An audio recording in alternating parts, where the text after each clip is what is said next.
2,000 years ago, a Roman homeowner in Pompeii walked out his bedroom and into his atrium on an August morning, and the stone under his feet was already cool before the sun was even fully up. No air conditioner, no power bill, no glass, just a house that was designed to breathe.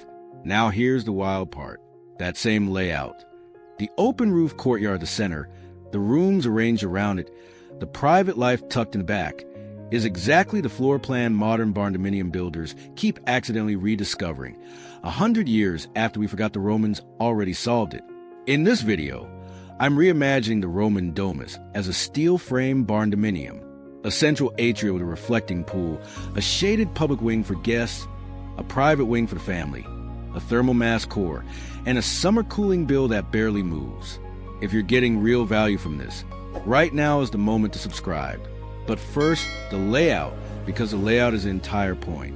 Most people pick a Barndominium floor plan based on how the rooms look on paper. The Romans picked it based on what the sun did to each room. And those two decisions produced two completely different buildings. Here's the thing, a Roman domus was never just a house. It was a business, a courtroom, and a family sanctuary, all in one. And the plan handled that by splitting the home into zones. Public rooms faced the street. Private rooms sat at the back, wrapped around a central open courtyard. 3 or 4 distinct levels of privacy, each with its own social job. But hidden inside that social logic is a climate logic. And this is the part almost nobody talks about. The public rooms, the ones visitors actually saw, sat on the cooler, shaded side. The private rooms caught the morning sun when you wanted the warmth and were shielded from the brutal afternoon. The courtyard at the center didn't just look good. It was a thermal engine, pulling hot air up and out while drawing cooler air in from the shaded rooms. The social plan was the climate plan. 1 decision, 2 payoffs. That's the thesis we're rebuilding in steel. So let's walk it from the street in. Exterior. From the outside, a Roman domus gave you almost nothing. A low, plain wall, a single door, maybe a couple of narrow windows high up. No curb appeal, no glass facade. The wealth was inside, hidden, and the exterior face was mostly for privacy and thermal defense. Rebuilt as a Barndominium, that same logic translates cleanly.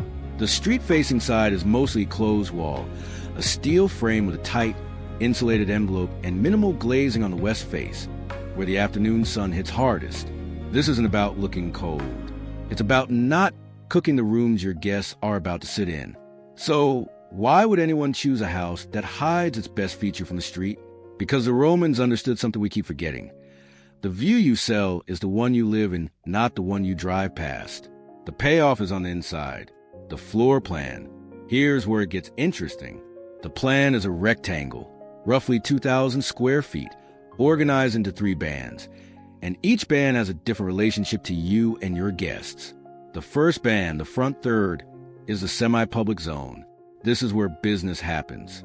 A formal office or meeting space, a lounge meant for brief visitor chats, and a restroom that doesn't force a stranger to walk through your home to find it.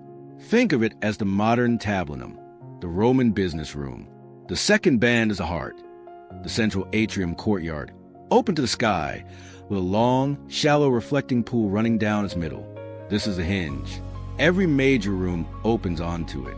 The third band at the back is the private wing, bedrooms, a family living space, and the rooms you never want a client wandering into. Public in front, private in back, the courtyard holding both together. Here's the thing, does the layout actually do what the Romans claimed? That's where the building science comes in. The atrium. The atrium is the reason this design works, and it works for 2 completely different reasons at once. First, water. That shallow reflecting pool, the modern version of the Roman impluvium, isn't decoration. In a dry, hot climate, air moving across a body of water picks up moisture and drops in temperature before it enters a house. It's evaporative cooling, the oldest trick in the book, and it costs you nothing to run. Second, the stack effect. The atrium is open to the sky, or capped with a high clerestory window that can vent. Hot air rises, and as it escapes out the top of that open courtyard, it pulls cooler air into the shaded rooms on the perimeter. Think of the whole house as a chimney lying on its side. The courtyard is the flue. Here's the wild part. The Romans weren't running any of this on purpose the way an engineer would today. They built for social reasons: light, air, the sound of the reflecting pool rippling, and the climate performance came along for free. The architecture did the heavy lifting. That's the part we're deliberately stealing, the honest challenge. But before we move on, here's the honest truth about this design, because it is not for everyone. The open-roofed atrium is brilliant in a hot, dry climate, the American Southwest, parts of Texas, the high desert. But drop this exact plan into a humid Gulf Coast summer, and that same open courtyard turns into a humidity trap.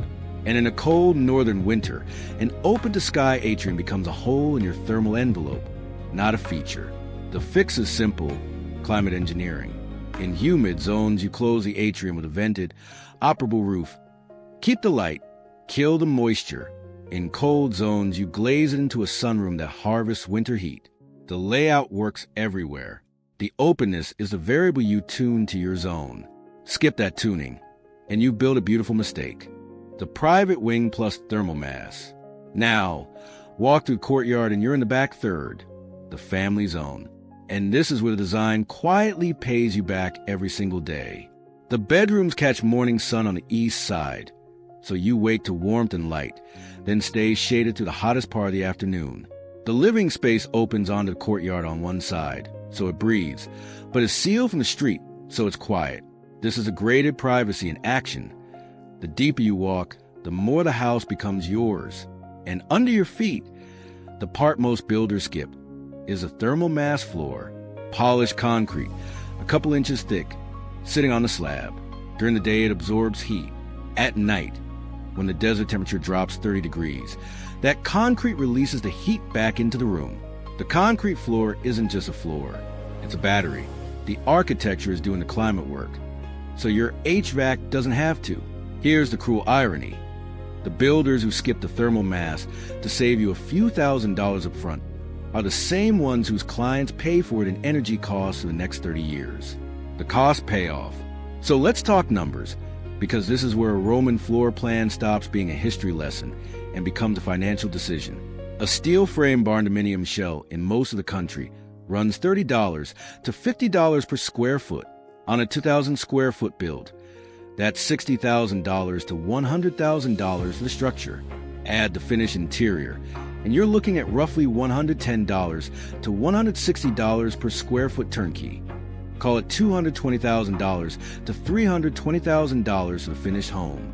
Now, the passive systems, the reflecting pool, the operable atrium roof, the thermal mass floor, add maybe $8,000 to $15,000 to build.